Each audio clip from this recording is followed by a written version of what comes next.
oameni din jur sunt pe interes, o de chinez. Sunt ca Johnny Dengra, Flores, VVS. După sex fac un bec cu 2 G-uri, le rulez. Într-o frunză frontul stau în bendo și mă relaxez. Le vitez, evit lumea ca să nu exagerez. Am un Gucci backpack, tag-urile îndes. Te șochez, am un stil vestimentar și reunesc mii de stiluri din trecutul hip-hop-ului român. Le imberos, simt ce fascinare când vrea să-ți iasă. Am o pizdă bună și pe clep de dingăoasă.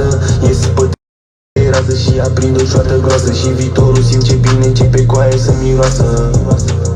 Aoleo, alo, mă sună industria, bro.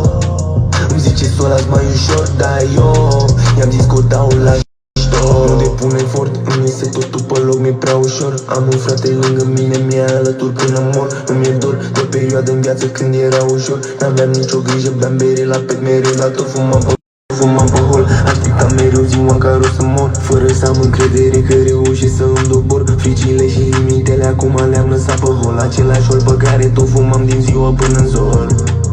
Eu fac trep, am jet lag, cobor din avion pe trei.